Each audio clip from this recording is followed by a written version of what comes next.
മഴവിൽ സ്വകാര്യ കെട്ടിടത്തിൽ പ്രവർത്തിക്കുന്ന ഗവൺമെന്റ് ആർട്സ് ആൻഡ് സയൻസ് കോളേജിന്റെ പുതിയ കെട്ടിട നിർമ്മാണം ടെൻഡർ ചെയ്തു.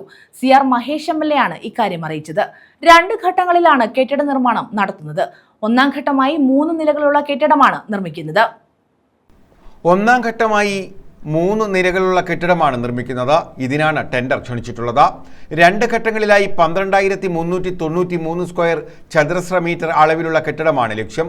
ആദ്യഘട്ടത്തിൽ 5,197 ചതുരശ്ര മീറ്റർ കെട്ടിട നിർമ്മാണമാണ് ടെൻഡർ ചെയ്തിട്ടുള്ളത്. പുതിയ കെട്ടിട നിർമ്മാണവുമായി ബന്ധപ്പെട്ട് നിരവധി തടസ്സങ്ങൾ നേരിട്ടിരുന്നു. കരുനാഗപ്പള്ളി IHRD എഞ്ചിനീയറിംഗ് കോളേജിൽ നിന്നും അനുവദിച്ച വസ്തുവിലാണ് പുതുതായി കോളേജ് കെട്ടിട നിർമ്മാണം നടത്തുന്നത്. അഗ്നിരക്ഷാസേന വാഹനങ്ങൾക്ക് അത്യാവശ്യ സമയത്ത് പ്രവേശിക്കേണ്ടതിനാൽ IHRDയുടെ പ്രത്യേക അനുവാദം ലഭ്യമാക്കി. ഇതിനായി MLAയുടെ ആവശ്യപ്രകാരം ഉന്നത വിദ്യാഭ്യാസ വകുപ്പ് മന്ത്രിയുടെ സാന്നിധ്യത്തിൽ യോഗം ചേർന്നാണ് അനുമതി ലഭ്യമാക്കിയത്. നിവാസികളുടെ ഒരു സ്വപ്നം കൂടി, ഒരാവശ്യം കൂടി സാക്ഷാത്കരിക്കപ്പെടാൻ പോവുകയാണ്.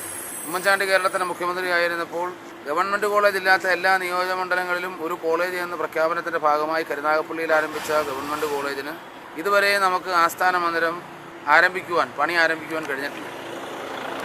ഇപ്പോൾ എഞ്ചിനീയറിംഗ് കോളേജിൽ അനുവദിക്കപ്പെട്ട 5 ഏക്കർ സ്ഥലത്ത് 18.5 കോടി രൂപ ചെലവഴിച്ചുകൊണ്ട് കേരളത്തിലെ ഏറ്റവും വലിയൊരു ക്യാമ്പസിന്, ഒരു ഗവൺമെൻറ് കോളേജിന് ടെൻഡർ നടപടി പൂർത്തീകരിച്ചിരിക്കുന്ന ഒരു സന്തോഷമാണ്.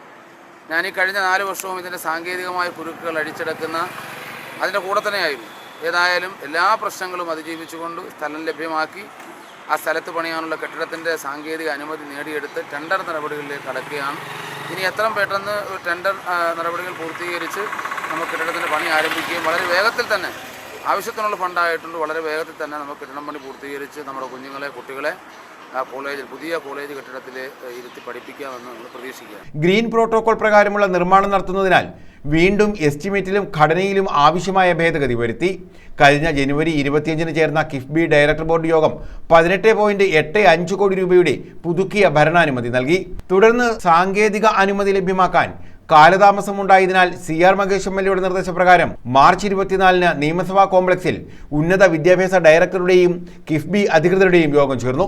ഏപ്രിൽ 5-ന് ചേർന്ന സാങ്കേതിക കമ്മിറ്റിയിൽ അനുമതി ലഭിച്ചു. തുടർന്നാണ് മെയ് 5-ന് ടെൻഡർ ചെയ്തത്. News bureau, Karunagappally.